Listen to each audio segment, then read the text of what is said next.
자, 일어나십시오.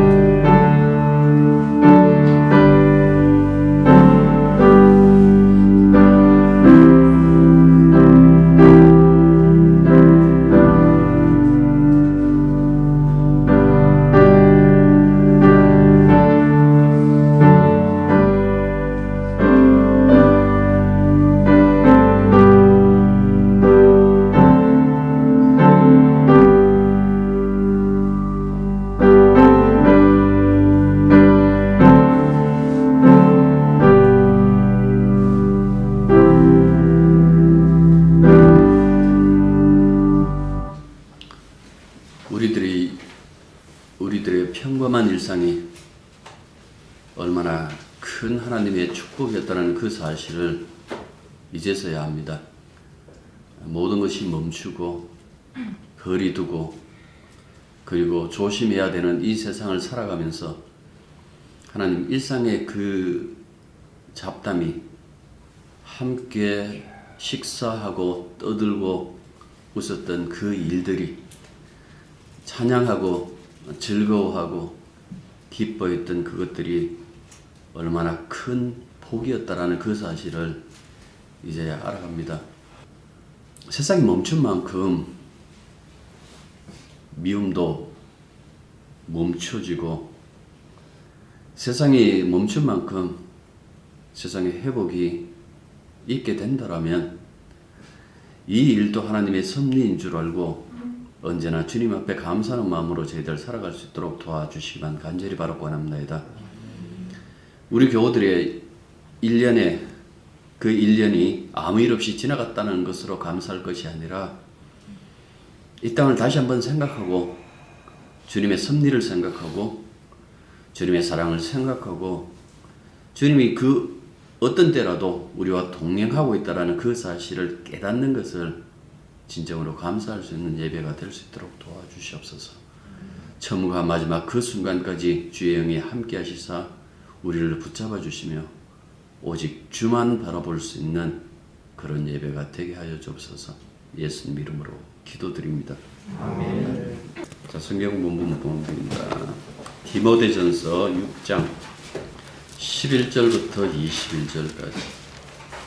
오직 너 하나님의 사람아 이것들을 피하고 의와 경건과 믿음과 사랑과 인내와 온유를 따르며 믿음의 사랑과 영생을 지하라. 그들을 위하여 너희가 부심을 받았고 많은 증명에서 선한 성실을 배웠도다. 만물을 살게 하신 하나님 앞과 본디오 빌라도를 향하여 선한 증언을 하신 그리스도 예수 앞에서 내가 너를 명하노니 우리 주 예수 그리스도께서 나타나실 때까지 꿈도 없고 생각을 가지고 기약이 이르면 하나님이 그의 나타나심을 보이시리니 하나님은 복되고 유일하신 주권자시며 만왕의 왕이시며 만주의 주시요 오직 그의 은혜는 주의 이름이고 가까이 가진 하나님 뜻을 전하시고 어떤 사람도 보지 못하였고 또 볼 수 없는 이시니 그의 내가 이 세대의 부한 자들을 명하여 마음을 높이지 말고 정함이 없는 재물에 소망을 두지 말고 오직 우리에게 모든 것을 후히 주사 누르게 하시는 하나님께 두며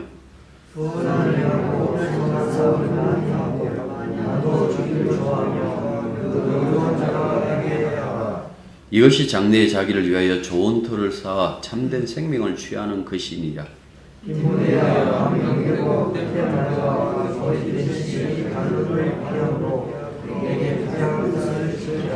다 같이요. 이것을 따르는 사람이 있어 믿음에서 벗어났느니라. 은혜가 너희와 함께 있을지어다. 한 5개월간 강의했던 디모데전서를 오늘 마치고자 합니다. 굉장히 21절 보시면 다급하게 이렇게 끝나는 그 모습을 볼 수가 있습니다. 사도 바울이 어떤 그 마지막 그 인사가 굉장히 따뜻하게 사람들을 향해서 이렇게 거기 있는 사람들의 이름을 거론하기도 하는데, 이렇게 빠르게 이렇게 마치는 어떤 이 모습들을 통하여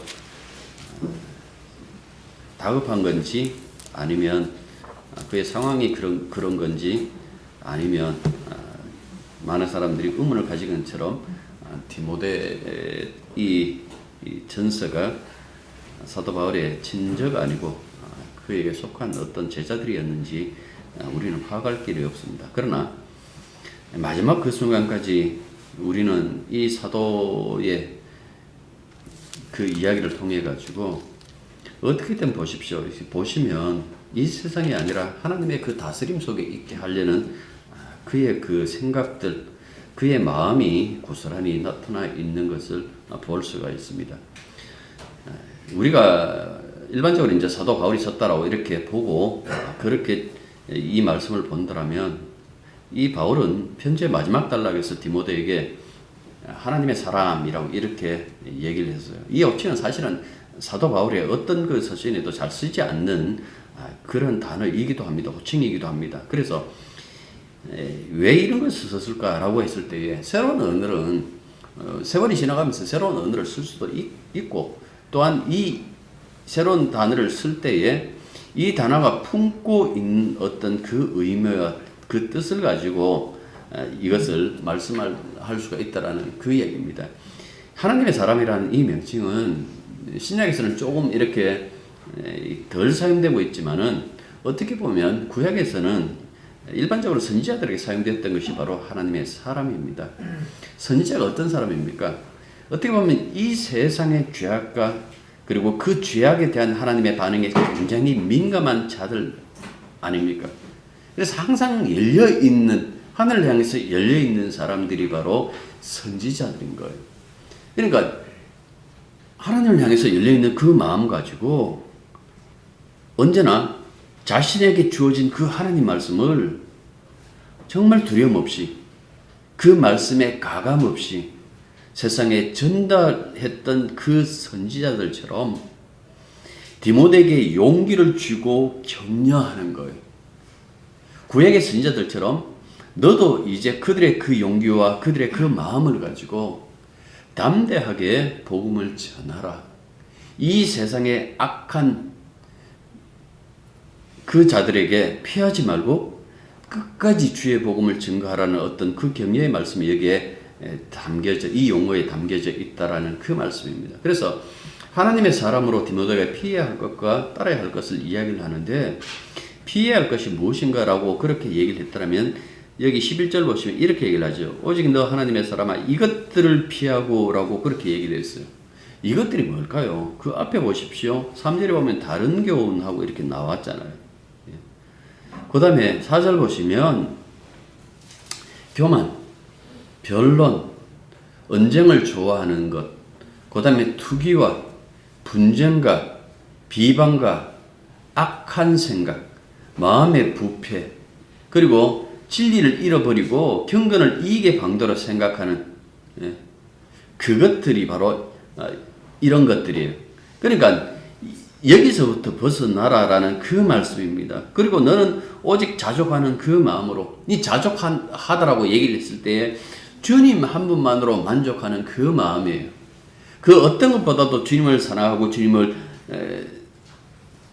따르는 그 마음, 그것 하나를 가지고 이 모든 유혹에서부터 이겨내라 라고 그렇게 얘기를 합니다. 그리고 10절에 보면 돈을 사랑하면 일만하게 뿌리가 된다라고 이렇게 얘기를 했어요.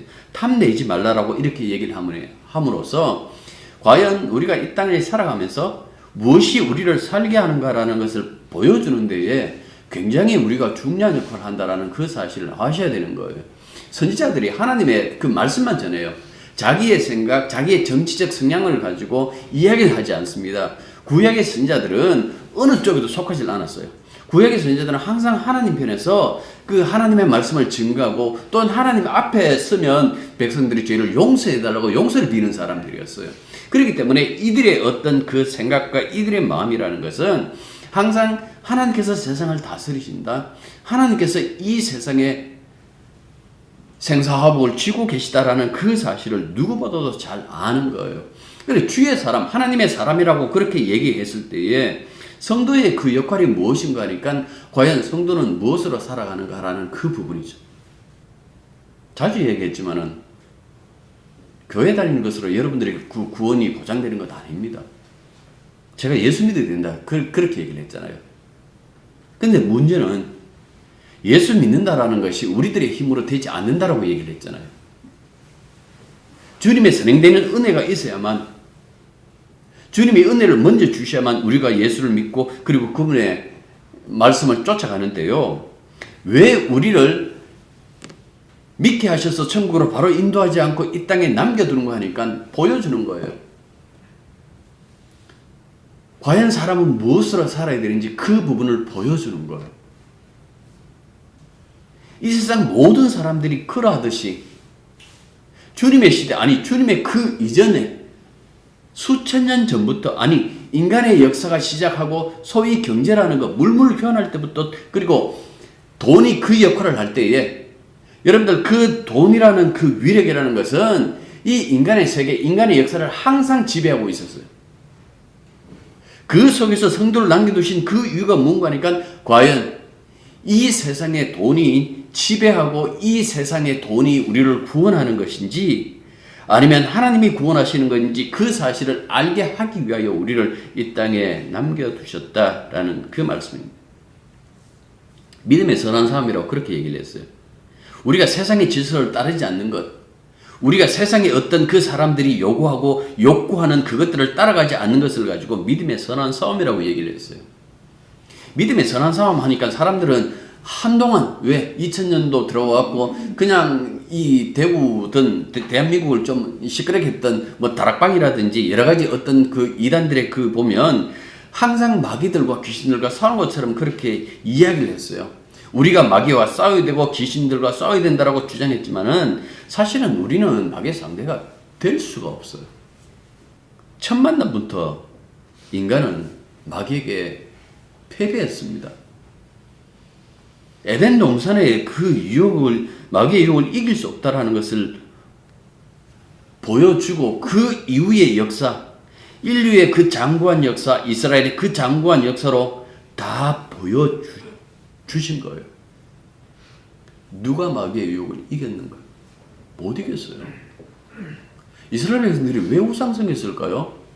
여러분들이 생각했을 때 우상하니까 뭔가 돌로, 쇠로, 나무로 만들어 놓고, 물론 그렇게 우상을, 이 구약에서 그렇게 우상을 섬기기도 했어요. 그러나 더 문제는 그들의 마음에 있었어요.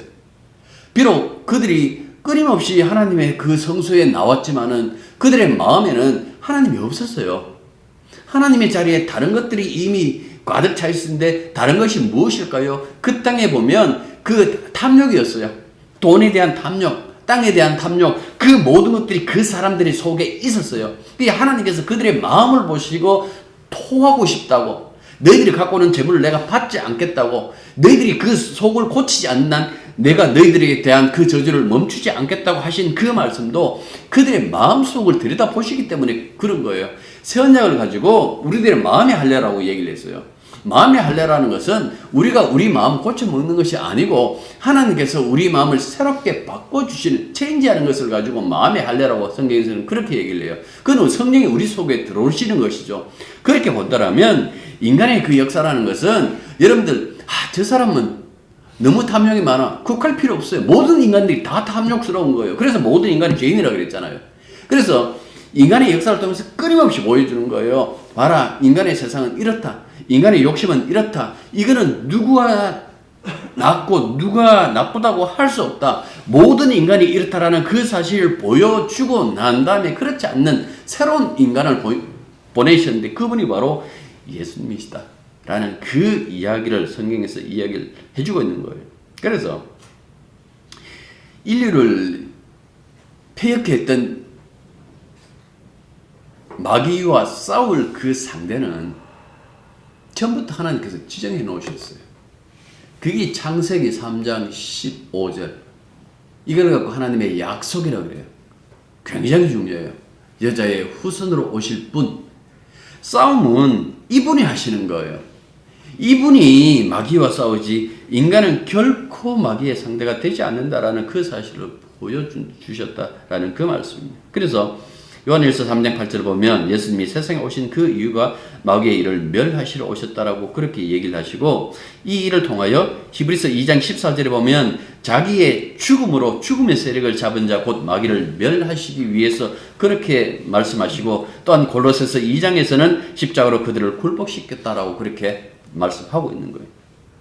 또 범죄와 육체로 무할례로 죽었던 너희를 하나님이 그와 함께 살리시고 우리의 모든 죄를 사하시고 우리를 거스리고 불리하게 하는 법조문으로 율법으로 쓴 증서를 지우시고 또 제하여 버리사 십자가에 못 박으시고 통치자들과 권세들을 무력화하여 드러내어 구경거리로 삼으시고 십자가로 그들을 이기셨느니라. 십자가로 이겼다 했던 이 통치자들, 권세들, 이건 무엇인가 하니까 소위 말해서 마귀와 악한 세력이다라는 그 말씀입니다. 주만이 이길 수 있어요. 주님만이 이기셨어요. 인류의 역사의 가장 중요한 싸움이 무엇이겠어요? 이 싸움이었어요. 모든 사람들이 관심이 없었던 바로 이 싸움이었다라는 그 말씀입니다. 예수의 승리로 끝났다라고 그렇게 얘기를 해요. 그래서 때로는 선한 싸움을 싸워라. 앞서서 그 얘기를 했어요. 1장에서. 근데 여기서는 믿음의 선한 싸움이라 그렇게 얘기를 했어요. 좀 더 정리해서 이야기를 해주고 있는 거예요. 왜 그렇게 말씀했을까요? 이거는 믿음 안에서 싸우는 싸움이고 우리의 싸움이 아니라 예수의 그 싸움에 동참한다라는 그 의미로서 믿음의 선한 싸움이라고 이렇게 얘기를 했어요. 찬송가 앞에 있죠. 펴보십시오. 360장. 우리 예배 마치고 이 찬송 부를 거예요. 2절 보십시오. 2절 보시면 악한 마귀 권세를 모두 깨쳐버리고 승리하신 주님과 이렇게 얘기를 했어요. 우리의 선한 싸움은 무엇인가 라고 했을 때에 승리하신 주님의 이 승장가를 함께 부를 수 있는 그 자리에 있는 것, 그 자리에서 벗어나지 않는 것을 가지고 선한 싸움이라고 이렇게 얘기를 했어요.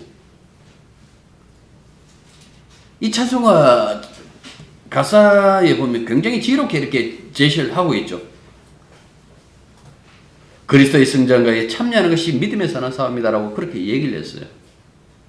그런데 이 참여하는 것을 방해하는 것이 누구일까요? 많은 사람들은 그러면 여러분들 언뜻 생각하는 것이 마귀가 그렇게 하지 않을까요? 하는데 여러분들 죄송하지만 마귀가 아니고 우리 자신입니다. 믿음의 선한 사람은 누구와 싸우는 거니까 나 자신과 싸우는 거예요. 대상을 만들지 마십시오. 먼저 나 자신을 세워놓고 싸워야 된다는 그 말씀입니다. 소위 말해서 영적 전쟁은 이미 예수 그리스도로 끝났어요. 우리가 거기서 참여하는데 그 참여하면서 무엇을 보는가 하니까 그것을 제대로 믿지 못하는 나. 성경에서 뭐라고 얘기를 했습니까? 이미 하늘과 땅 아래 있는 온 우주의 주님이 예수 그리스도라고 그렇게 말씀했잖아요. 그런데 우리가 사실 이 사실을 믿는가요? 늘 세상에 눈치밥 먹으면서 살고 있지는 않나요? 세상에 전전긍긍하고 세상을 두려워하고 세상을 바라보면서 늘 우리의 미래, 우리의 그 앞날을 걱정하는 그런 마음으로 살아가고 있지 않느냐라는 그 말씀입니다. 제가 앞서 이 선한 싸움에 대해서 이미 1장에서 말씀했다고 그렇게 얘기를 했잖아요. 자, 1장 18절부터 19절 한번 보십시오. 제가 읽겠습니다. 아들 디모데야, 내가 내게 이 교훈으로서 명하노니 전에 너를 지도한 예언을 따라 그것으로 선한 싸움을 싸우며 라고 이렇게 얘기했어요. 복음으로 선한 싸움을 싸우라 라고 이렇게 얘기를 했어요. 믿음과 착한 양심을 가지라. 어떤 이들은 이 양심을 버렸고 그 믿음에 관하여서는 파산하였다라고 이렇게 말씀하고 있죠. 왜 이야기를 할까요? 믿음에 파산한 사람들은 도대체 어떤 사람일까요? 이 사람들은 자기의 싸움을 혈과 육에 속한 싸움을 싸웠기 때문에 그렇다라는 그 말씀입니다. 분명히 에베소 6장 12절에서는 우리들의 싸움은 결국 혈과 육, 다시 말해서 인간 세상에 속한 싸움이 아니다라는 그 얘기를 했어요. 혈과 육에 속한 싸움이 어떤 것일까요? 만약 오늘 이 본문을 가지고 이야기를 한다면, 자, 10절 보십시오. 돈을 사랑하는 것. 이 세상을 사랑하는 것. 분명히 사도는 위의 것을 생각하고 땅의 것을 생각하지 말라라고 그렇게 말씀해요. 근데 성도라고 자부하는 작자들이 땅에만 관심을 두죠. 이건 선한 싸움이 아니다라는 그 말씀입니다. 이건 탐욕의 싸움이에요. 주님의 뜻과 상관없음을 스스로 밝히는 싸움이다라는 그 말씀입니다. 사도 바울도 사도 요한도 그 얘기를 해요. 이 세상과 이 세상의 욕망은 사라진다라고 그렇게 얘기를 했어요. 왜 사라질까요? 이유는 한 가지예요. 나중에 우리가 24절부터 이렇게 찾아보겠습니다만 예수님 재림 때문에. 주님이 다시 오실 때에 모든 것이 사라진다라는 그 말씀입니다. 노아의 홍수를 생각해 보십시오. 홍수 전에 사람들은 시집가고 장가가고 사업차 떠나면서 자기들이 그 어떤 그 미래를 계획했는데 그 자기들이 욕망대로 살려고 했는데 홍수 심판이 그냥 닥쳐버리자 모든 것이 다 끝나고 말았다라는 그 말씀입니다. 하나님의 뜻을 따르는 사람만 영원히 하나님 곁에 남는다라고 그렇게 격려해요. 그래서 본문 12절이 보면 믿음의 선한 싸움을 싸워라 영생을 취하라 이를 위하여 내가 부르심을 받았고 많은 증인들 앞에서 선한 증거를 하였도다라고 그렇게 얘기를 해요. 다시 말하면 11절에 나온 미덕의 덕목대로 살아야만 영생을 취할 수 있는 것으로 말하는 것이 아니에요. 사도 바울은 이 이야기를 하는 거예요. 믿음이 역사하는 대로 너의 삶의 모습을 보여라 라는 그 이야기예요. 여기에 나오는 이 모든 것들은요, 우리의 그냥 결단과 그 행위에서 나오는 것이 아니다라는 그 말씀입니다. 이거는 우리 안에 있는 주님이 집어넣어 주신 그 믿음이 작동할 때 저절로 나오는 그 열매들이에요. 이 열매들은 이미 그리스도께서 십자가에서 이루어 놓으신 것들이죠. 그것들이 나를 도구 삼아서 나타내 보여주는 거예요. 주님을 맛보라고. 때로는 그 의로움을, 때로는 경건을, 때로는 우리의 믿음을, 때로는 사랑을, 때로는 인내를, 때로는 온유함을. 여러분들 이 모든 것들은 주님이 역사하시기 때문에 나타나는 현상들이다 라는 그 말씀입니다. 그래서 육체의 열매, 성령의 열매하고 갈라디아서 5장에서 그렇게 구분해 놓았는데, 우리 안에 성령이 작동할 때에, 그분이 역사할 때에 여러분들 이런 열매들이 나타난다라는 그 말씀입니다. 그러니까 여러분들이 우리에게 이런 어떤 요구를 하셨다라는 그런 생각보다도 내 안에 이렇게 주님이 역사하고 계시다라는 그 사실을 보여주는 것이 바로 이 열매구나라고 이렇게 생각하는 것, 여러분들 그것이 굉장히 중요하다라는 그 말씀입니다. 제가 늘 자주 드렸던 말씀 중에 하나가 뭡니까? 십자가의 보혈에 자기 선함을 집어넣으려고 하지 말라라고 그렇게 얘기를 했어요. 우리를 의롭게 하고 깨끗하게 하는 것은 십자가의 보혈이에요. 우리를 하나님의 자녀로서, 그리고 하나님 자녀답게 살게 하는 것도 역시 십자가의 보혈이다라는 그 말씀입니다. 거기다가 내 선함 한 달이 걸쳐야지라고 이렇게 걸치는 그 사람들이 있잖아요. 굉장히 어떤 정의로운 것처럼 그렇게 얘기하는 사람들일수록 정의롭지 않다라는 그 사실을 지금 나타내 보여주고 있지 않나요? 그는 정치계, 종교교를 떠나가지고 모든 사람들이 다 마찬가지예요. 스스로 자기를 인정하면서 나는 정의롭습니다라고 하는 그 모든 것들에 대한 그 뒷면, 이면의 그 악한 것들이 얼마나 많은가요? 저 목사님이 설마라고 했던 그 목사들의 그 어떤 실망을 주는 것들이 얼마나 우리는 많이 겪고 있고 겪을 건가요? 십자가의 보혈에 그 어떤 것도 넣을 수가 없어요. 여러분들 신앙을 가지고 장난치는 것도 폐역이에요. 행동만 아주 나쁘게 하는 행동만 폐역이 아니라 신앙을 가지고 장난치는 것도 폐역이다라는 그 말씀입니다. 이걸 사도 바울은 3절에서 다른 교훈이라고 이렇게 얘기를 했어요. 다른 교훈. 예수 믿는다고 구원받는 것 아닙니다. 여러분들 거기다가 교회에 충성해야 돼요. 이렇게 헌금하시고 이렇게 봉사하시고 이렇게 여러분들 교회를 위해서 많은 것을 하시면 하나님께서 기뻐하십니다. 여러분들 그 소리 굉장히 오랜 세월 동안 듣지 않았습니까? 그 장난의 결말이 뭡니까? 진심으로 이 땅에 있는 가난한 자들, 정말 없는 자들, 억울한 자들의 편에 서서 그들을 돕고 그들을 위한 것으로 그렇게 살아왔던가요? 아니면 자기의 이익을 챙기는 것으로 끝이 나던가요? 우리는 경건을 자기 이익의 수단으로 삼는 그 이단들이 득세하는 세상을 살고 있어요. 이런 자들이 가득한데도 그런 자들의 말에 여러분들 아멘하는 사람들이 얼마나 많은지요. 왜 아멘할까? 제가 생각했는데요. 그거에 뭘 실수로 아멘할 수 있는데 그것이 아니라면 그 사람 마음속에 주님이 없다고 생각했어요. 주님이 없어서 그렇구나. 선한 목자가 안 계시니까 양의 탈을 쓴 이리를 선한 목자라고 따르는구나. 주님이 계시면 영적인 분별력을 할 건데 주님이 안 계시니까 양의 탈을 쓰고 있으니까 양이구나. 혹은 이 목자의 탈을 쓰고 있으니까 목자구나.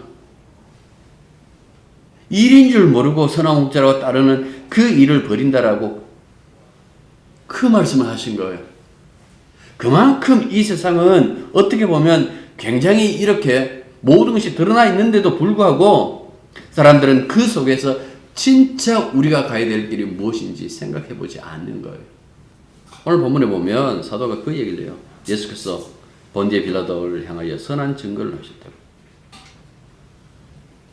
예수님이 빌라도에게 하신 그 선한 증거가 무엇일까요?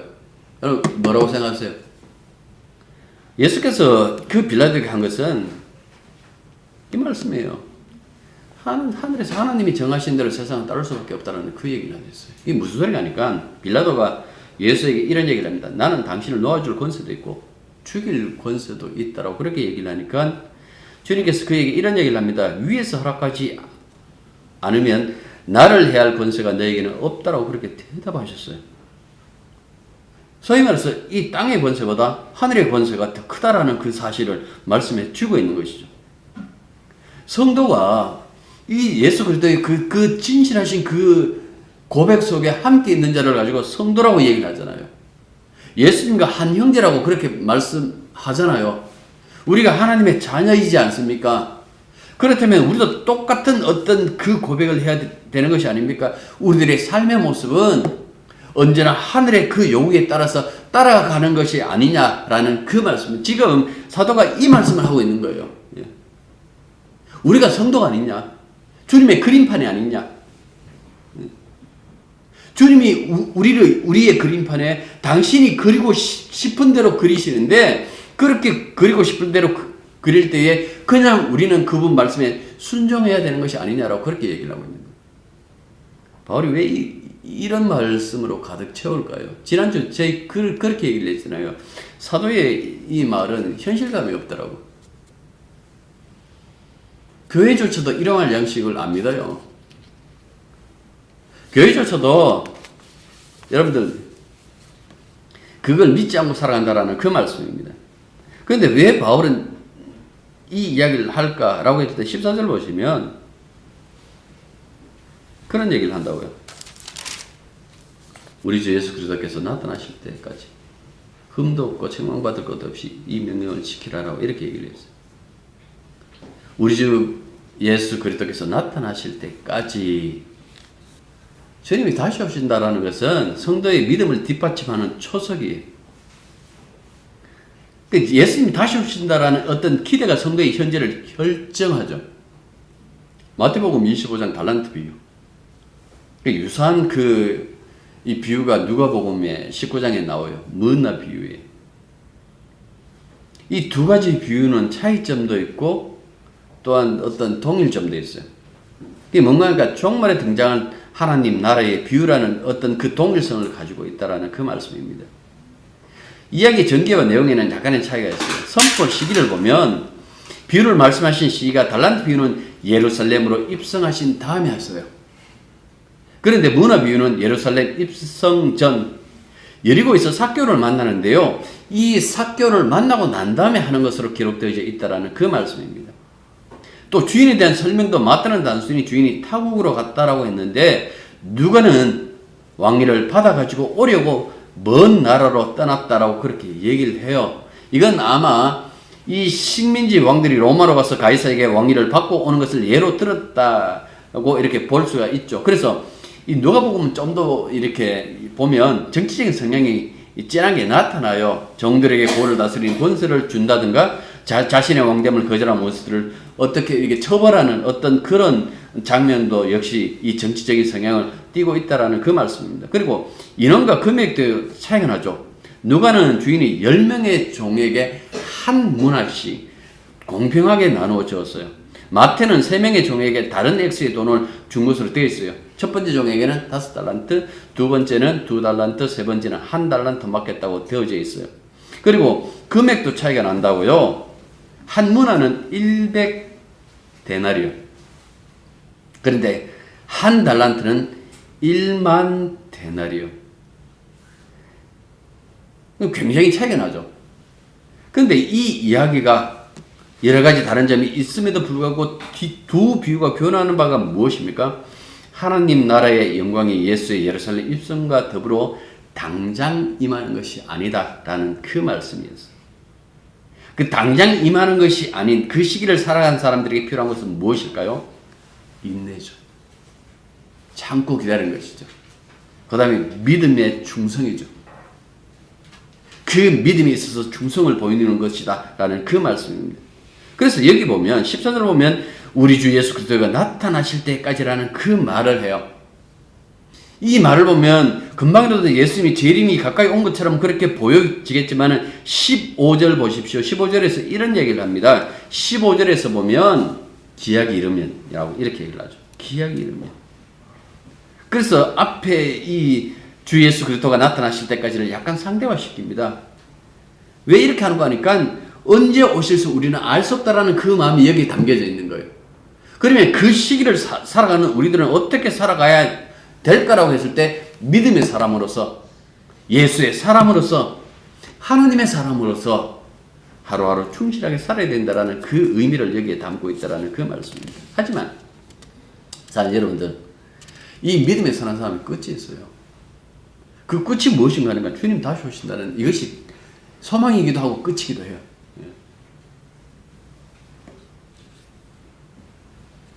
주님이 다시 오시면 우리의 기다림 때문에 오시는 게 아니에요.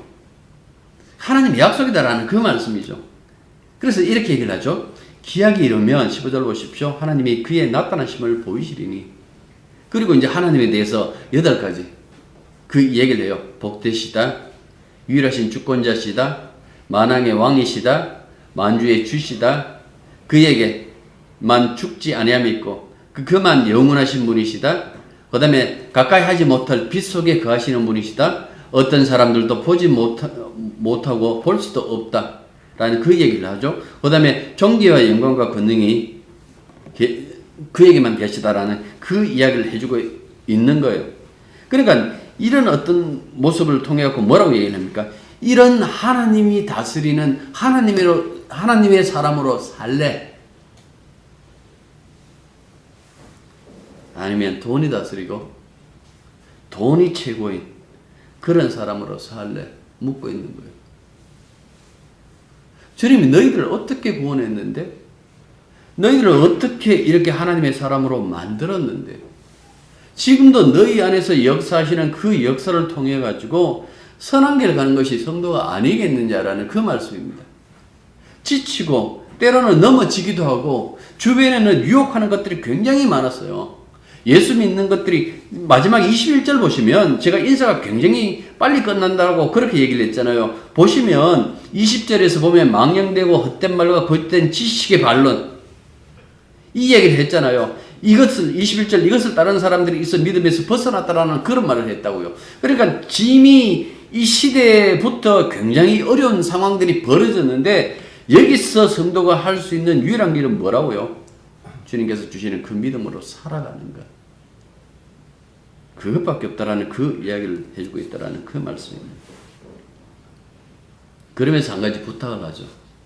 17절부터 보시면 이 세대의 부한자들을 명하여, 이건 뭐 마음이 부할 수도 있고요. 그 다음에 진짜 이 경제적으로 부한 사람일 수도 있어요. 보면 마음을 높이지 말라. 교만하지 말라라는 거죠. 스스로 자신을 높이지 말라. 나 이런 사람이야. 한동안 그 재벌가가 사람들 개무시하는 어떤 그런 장면이 나타날 때마다 국민 전체가, 매스컴 전체가 이렇게 막 분노했어요. 그건 정도의 차이죠. 예. 근데 어떻게 보면 그 밑바닥에서도 그 밑바닥의 인생끼리도 자기들끼리 소유를 매겨요. 그 인간의 삶이라는 것이 그렇다고요. 그걸 교만이라고 그렇게 얘기를 해요. 꼭 많이 가지고 높은 자리에 있는 사람만 교만한 것이 아니라 그 없는 사람, 가난한 자들도 서로 그 안에서 서열, 그 안에서 누가 더 나은가라는 것을 책정해놓고 살아가는 그 모습을 볼 때에 인간 모든 세상, 인간의 모든 사람들은 여기에 다 걸려져 있는 거예요. 근데 특별히 그 앞서 있는 자들에게 그렇게 얘기를 하죠. 교만하지 말라. 두 번째 뭡니까? 정함이 없는 재물에 소망을 두지 말라. 재물은 우리와 영원히 함께 알 수 없어요. 아무리 장례를 화끈하게 치른다 할지라도 여러분들 그냥 죽음이에요. 그 사람의 무덤이 아무리 큰 왕릉처럼 지었다 할지라도 여러분들, 그리고 무덤 없이 태워가지고, 제가 늘 그 얘기를 해서 자식들 보고 아무것도 남기지 마라. 그냥 뿌리든지, 예, 어디 그냥 흔적 없이 해버리라. 왜 그럴까? 자신 있거든요. 주님이 어차피 다시 오시면 이름으로 다시 새로운 몸을 주실 것인데 그 과거에 대한 그 미련을 가질 필요는 없다라는 그 말씀입니다. 그러니까 여기서도 그 얘기를 하는 거예요. 세상에 있는 것들이 과연 우리에게 정함을 주느냐, 우리를 흔들리지 않게 할 수 있느냐, 없다라는 이야기죠. 그러면 어디에 마음을 둬야 되는가? 우리에게 모든 것을 후히 주시자 누르게 하시는 하나님께 두시며, 하나님께 두며라고 그렇게 얘기를 해요. 이게 무슨 소리입니까? 하나님께서 우리에게 후히 주셨다라고 했을 때 여러분들은 항상 뭡니까? 내가 지금 현재 내가 가지고 있는 것들을 가지고 과연 하나님이 나에게 후히 주셨나고 따지실 거예요. 여러분들 그거 말고요. 당신이 아들 주셨잖아요. 그 아들 십자가에 못 박았잖아요. 이것까지 내어주신 분이 어디 계세요? 하나님만이 할 수 있는 그 일을 하셨다고요. 내가 부자가 되었을 때에 하나님께서 내게 복 주셔가지고 내가 부자 되었거나 라고 그렇게 생각하는 것이 아니라 내가 주의 사람이구나. 나를 이걸 경험케 하는데 이걸 통해 가지고 세상의 돈으로 내가 구원받는 것이 아니라 하나님의 아들로 구원받았다라는 이 사실을 이 세상에 증명하라고 나에게 이것을 맡겼구나. 그래서 보면 18절로 보십시오. 선을 행하고 선한 싸움을 많이 하고 나눠주기를 좋아하고 너그러운 자가 되라. 그 너그럽다라는 그 말이 뭘까요? 내가 많이 가지고 있기 때문에 그냥 없는 자들의 골고루 나눠주는 어떤 그런 마음도 되지만은 이 너그러움 속에는 이런 것도 있어요. 나는 이미 주 안에서 주님의 그 사랑으로 구원에 참여되었어. 이것이 사라진다 할지라도 나는 그 어떤 것도 이런 것이 아니야. 나는 오히려 참된 생명을 누리고 있고 그것을 얻고 있어 라는 어떤 그런 마음을 가지고 너그럽다라고 할 수 있는 거예요. 그 19절에 그 얘기를 해요. 참된 생명을 취하는 것이니라. 믿음에 서는 사람은 이것을 이야기를 합니다. 우리가 살아갈 동안 돈의 욕심이 없을 수 없어요. 근데 여러분들 그때마다 길은 잃지 마십시오. 이게 나를 살리는 것이 아닌데. 삼성전자가 한때 국민 주식 이렇게 얘기를 했잖아요. 그래서 삼성전자 주식이 올라가고 내려가고 따라가고 사람들이 마음이 올라갔다 내려갔다 그렇게 할 수 있어요. 뭐 땅에 살아가니까 어쩔 수 없이 이제 그걸 생각하는데 이 사도의 설명에 따르면 이걸 얘기를 하는 거예요. 진짜 투자하고 싶니? 하나님께 투자해. 하나님께 투자하고 살아가는 그것이 믿음의 선한 싸움이야. 너라는 인생은 끊임없이 욕망이 드러나게 되어 있는데 그 욕망을 억누르고 그 믿음으로 하루하루 살아가면서 그래 후회도 괜찮아. 그때 그냥 이것 투자해갖고 내가 참 많은 것을 얻고 싶었는데 그때 다른 일에 이렇게 헌신하는 그 일에 했어요. 그러면 그 부분을 가지고 후회가 될 수도 있어요. 후회가 되는데 후회하면서까지 뭡니까? 그래도 주님을 택했다는 이것이 얼마나 기쁜 일인지, 주님이 내게 그 마음을 심어줬다라는 것이 얼마나 기쁜 일인지, 여러분들 그것을 확인하고 그런 부분으로 하루하루 삶을 살아가는 것을 가지고 믿음의 선한 싸움이라고 그렇게 말하는 거예요. 말하시는 것이다 하는 그 말씀입니다. 따라서 성도는요, 십자가 복음 외에 다른 것을 따라서는 안 된다라는 그 말씀을 다시금 새겨놓는 거예요. 그렇구나. 십자가의 복음, 이것만이 우리들에게 생명을 주는 거구나. 그렇다고 해갖고 여러분들 그냥 뭐 맹탕 노는 그 자리라고 생각하지 마십시오. 그래서 어떻게 보면 처절하게 싸우는 거예요. 이것만 붙들고, 이 믿음만 붙들고 살 것인가? 아니면 믿음 외에 다른 것도 함께 붙들고 살 것인가? 여러분들 그게 끊임없이 여러분들 속에서 유혹으로 다가올 거예요. 그때마다 싸우십시오. 그러다 혹시 넘어지면 다시 회개하시고, 그럼에도 불구하고 주님께서 끝까지 나로 하여금 주님이 이기십시오 라고 이렇게 고백하셔야 되는 거예요. 예레미야가 그렇게 고백해요. 나 주님 말씀이 이제 더 이상 안전하겠습니다. 전하는 그 결과가 뭡니까? 날마다 나는 매맞고 나는 날마다 이 지하 감옥에 갇혀가지고 살아갑니다. 그런데 예레미야가 가만히 있지를 못해요. 다시 마음이 뜨거워져요. 왜요? 주님이 이기셨거든요. 그래서 예레미야 이렇게 보고 주님이 이기셨다. 그래서 나의 마음을 다시 뜨겁게 하셔가지고 하나님 말씀을 전하지 않으면 안 되도록 만드셨다고 그렇게 얘기를 했어요. 성도는 이런 사람이에요. 성도는 주님이 끝까지 지켜주실 거예요. 그렇게 만들어 가실 거예요. 그렇게 만들어 가실 때마다 여러분들 감사하십시오. 그 일로 감사하십시오. 세상에 그 어떤 부자된 것 가지고 감사하지 마시고 주님이 나를 붙들고 계시다라는 이 사실을 가지고 여러분들 감사하십시오. 그리고 그 자리에서 치열하게 싸우십시오. 주님을 붙잡고 살아야 되는구나. 주님의 십자가의 은혜만 알고 살아야 되는구나. 그 깊이와 그 높이와 그 넓이와 길이를 늘 알면서 살아가야 되는 것이나, 여러분들 이렇게 생각하시면서 끝까지 주님의 사랑을 부여잡고 치열하게 믿음으로 살아가시는 여러분들이 되시길 바랍니다. 기도하겠습니다. 십자가의 은혜가 끝까지 우리에게 역사할 줄 믿습니다. 그래서 선한 싸움을 싸울 수 있고 선한 열매들이 맺히는 줄 압니다. 그 속에서 그것보다 세상의 것에 마음을 두고 있는 우리들의 그 악한 모습들이 드러날 때마다 주여 주님이 이기셔서 억눌려 주시고 오직 주만 따르며 주님만 사랑하며 살아갈 수 있는 우리의 일생이 되게 도와주시기만 간절히 바라고 합니다. 주께서 버려두지 아니하시고 끝까지 함께 하셔서 치열하게 싸움도 싸우게 하시며 살아가게 할 때에 이 삶이 얼마나 복된 것인가를 다시 한번 느끼며 주님 앞에 항상 감사하며 살아갈 수 있도록 도와주시옵소서. 예수님 이름으로 기도드립니다. 이제는 우리 주 예수 그리스도의 은혜와 하나님 우리 아버지의 크고 놀라우신 사랑과 성령의 교통하심과 교제하심이 진실로 주님이 끝까지 우리를 책임지시며 선한 싸움에 그 자리에 놓아두셨을 때 그 예수님께 순종하며 오직 나 자신의 영예가 아니라 하나님의 영광을 위하여 살아가기로 다짐하는 당신의 자녀들 위해 이제부터 항상 함께 있기를 축원합니다. 아멘.